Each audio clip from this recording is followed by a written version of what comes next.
Lepas tu akhir sekali, ilmu yang wajib kita kena belajar adalah ilmu tasawuf. Ilmu tasawuf ataupun ilmu akhlak. Ni Nabi ajar, mudah saja. Buat ibadat seolah-olah kamu melihat Allah Ta'ala. Kalau kamu tak boleh peringkat tu, yakinlah Allah sentiasa melihat kamu. Gitu saja. Akhlak ni situ ya. Kalau kita rasa Tuhan duk perhati apa yang kita buat, kita akan mengajar bersungguh, kita akan mengaji sungguh, kita akan buat baik dengan ikhlas, kita tak akan menunjuk-nunjuk, kita tak akan riak. Dah, Tuhan duk perhati kita. Apatah lagi kalau kita merasai seolah-olah Tuhan yang melihat kita sekarang. Lagi-lagilah kita buat paling terbaik. Manusia ni dia nak buat terbaik, mesti dia rasa diperhati orang. Kalau manusia tak perhati tak apa, Tuhan saya tahu. Hak penting Tuhan saya tahu, maka saya buat kerana-Mu ya Allah. Maka manusia apabila ingat Allah, ilailah sifat mazmumah dia. Tu kunci dia. Kunci dia diingat Allah. Manusia ni buat apa dia riak? Kerana dia lupa Allah. Sebentar dia ingat kepada makhluk dia, sebab tu dia nak tunjuk kepada makhluk. Bapa dia mari sifat ujub, rasa heran diri dia lupa itu adalah pemberian Tuhan kepada dia. Maka dia rasa aku yang baik, aku yang berusaha. Lupa Tuhan sebentar. Maka marilah sifat ujub, sifat riak, sifat nak marah, sifat gapo kerana lupa Tuhan. Kalau dia ingat Tuhan, dia tidak akan marah. Kita duduk tengah ngai, tiba-tiba hujan. Allah, hujan, ngepek berat. Orang pun cuik kita. Tuhan, kayak waktu hujan. Nyak lalu kita. Saat ni ngepek saat ni, kita lupa sebentar. Dia ingat dia tak marah lalu. Orang dia buat kenak kita, nak marah, bahasa kakak ni. Kabar-kabar orang cuik. Tuhan tidak buat dia nak uji kita. Allah, senyak lalu. Jadi manusia punca sifat mazmumah ini apabila lupa Tuhan. Maka apabila lupa Tuhan, marilah segala mazmumah masuk dalam tubuh kita, mudah pecah habis. Jadi kunci dia dalam sifat-sifat yang baik ni ingat Tuhan. Lupakan diri kita, maka kita akan jadi orang yang paling baik di sisi Allah dan di sisi makhluk. Nabi Muhammad lupa diri dia. Katanya Syekh Abdul Qadir Al-Jailani kata, kun ma'al haq bidunil khalqi wa kun ma'a khalqi biduni nafsik. Katanya Syekh Abdul Qadir Jailani kata, apabila kamu bermuamalah dengan Tuhan, lupakan makhluk. Fokus kepada Tuhan sekarang. Mengajar kerana Allah. Ikut orang lain lah, gapo-gapo dia, orang suka, orang tak suka, orang benci, orang gapo. Mengajar kerana Allah. Teruskan, fokus kepada Allah. Kung ma'al haqqi bidunil khalqi. Jangan masuk campur makhluk. Wa kun ma'al khalqi biduni nafsik. Tapi apabila kamu berfokus kepada manusia, makhluk kepada makhluk, lupakan dirimu. Kalau betul mu nak khidmat kepada makhluk, lupakan dirimu. Penatmu, susahmu, orang tak hargai, tak usah lupakan dirimu. Baru mu boleh fokus nak khidmat kepada makhluk. Kalau nak fokus kepada Tuhan, lupakan makhluk. Kalau nak fokus kepada makhluk, lupakan dirimu. Tu katanya Syekh Abdul Qadir Jailani. Yang nak royak setiap keadaan kita kena fokus kepada tujuan kita. Okey, kita buat kerana apa dia? Kerana Allah. Tak usah duk bimbang. Orang keliling tidak memberi makna gapo-gapo kepada kita. Manakala apabila kita muamalah dengan makhluk, lupakan diri kita. Tu. Kita nak khidmat. Nak cara ke orang. Nak buat gapo dia, nak khidmat kepada masyarakat. Teruskan. Tapi lupakan dirimu. Kalau nak khidmat kepada masyarakat, nak habuai diri juga, nak dipuji, nak diterima kasih, nak suruh diangkat, nak suruh tu penat tak jadi. Maka sebab itulah apabila membuat urusan dengan Tuhan, lupakan makhluk semuanya. Apabila ada urusan makhluk, lupakan dirimu. Tu katanya Syekh Abdul Qadir Al-Jailani.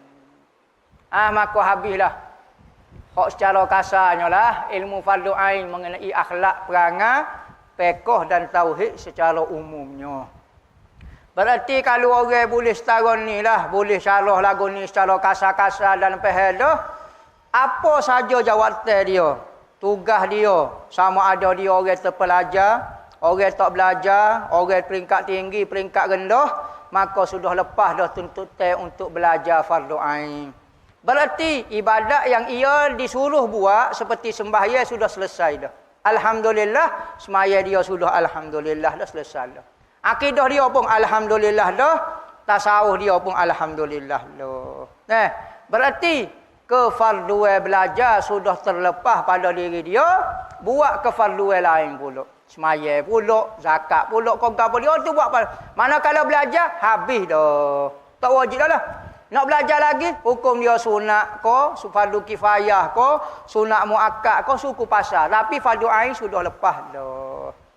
Maka orang awam paling kurang tekan ke benda ni. Sejak ya? Sejak apa 2 jam? Pukul 2 sampai pukul 4 je. 2 jam dah kita ni. Jadi 2 jam ya. Tuhan suruh berkenalan, suruh betul ibadat ni 2 jam ya. Tiba-tiba Tuhan wi 80 tahun. Tak ada masa nak berkenalan dengan Tuhan. Tak ada masa nak betul ibadat. Dah buat benda lain, nak betul rumah boleh, nak betul kereta boleh. Tapi nak betul ibadat harian dia tak ada masa. Kita jawablah dengan Tuhan. Betul kau tak betul tindakan kita selama ni. Jadi ingatlah, Tuhan hanya minta sedikit saja masa kita. Yang mana sedikit masa yang kita luar ini, Tuhan hadiah ke syurga dia selama-lamanya. Bayarkan. Tapi kalau kita tak uwi masa sedikit ni, Tuhan tak akan uwi syurga ke dia. Maka tepuk dada tanyalah iman kita.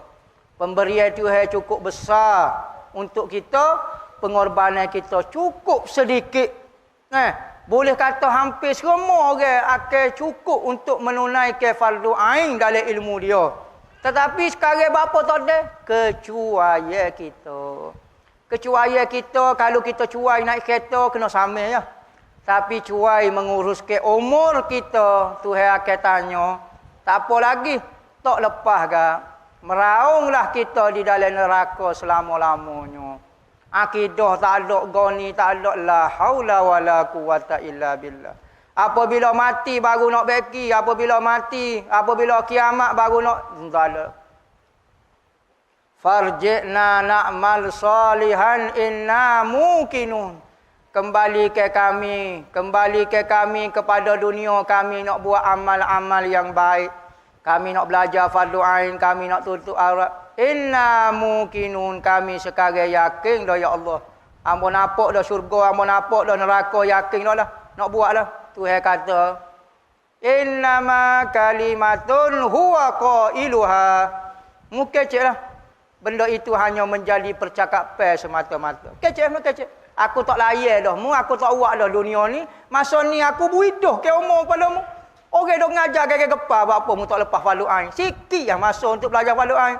Sibuk gapo? Lebih pada Nabi Sulaiman ko. Nak jawab lagu mana kita? Jadi kita jawablah diri kita sendiri. Kalau kita rasa kita boleh jawab. Hamba boleh jawab dengan Tuhan. Lagi. Tapi kalau rasa tak boleh jawab. Tok email tanya tak boleh jawab dah. Pakai mengaku. Mari cepat-cepat kemahkan ilmu fardu ain kita. Ilmu fardu ain ni tak belajar berdosa. Kita duk jadi baik, hamba tak curi telur itik orang. Hamba tak ambil bini orang. Berdosa juga. Berdosa sebab tak buat fardu ain. Jadi hamba haraplah kita masuk kursus ni sekurang-kurangnya kalau tak lepas fardu ain, separuh fardu ain kita lepas dah. Semaya kita ingat dah cara ambil semaya. Tak boleh nak ingat-ingat tapi separuh dah kita kuasai. Masuk kali kedua, kali ketiga pula insya-Allah 3 kali masuk, 4 kali masuk, kita pula jadi kok jokecek pula. Lepas dah ilmu fardu ain. Tu saja matlamatnya, tak banyak. Bukan nak suruh jadi mufti, bukan nak suruh jadi tok qadi. Orang awal ni nak suruh lepas fardu ain saja. Banyak ke program-program untuk melepaskan masyarakat daripada dosa dia. Jadi wabillahi taufik, lepas asar pula kita akan sambung kursus praktikal untuk pengurusan jenazah. Sama ada kita sendiri mati ataupun orang lain mati. Jadi sama-samalah urus diri kita. Maka hukum belajar pengurusan jenazah ini, kalau tak ada orang dalam satu kampung tu hok pandai, fardu ain atas diri kita. Kalau ada orang pandai dah, hukum dia fardu kifayah. Kedua-duanya dapat pahala fardu belaka. Jadi lepas asar lah. Lepas asar, kita semaya asar. Lepas semaya asar, kita praktikal. Kita ada bagi dah nota-nota tu lah. Ada nota tu, boleh tengok kita praktikal lalu, kita buat sebelah luar tu lah. Kita mandi, kita akan carilah mangsa dia. Akan jadi mayat. Kena mandilah. Wallahu a'lam.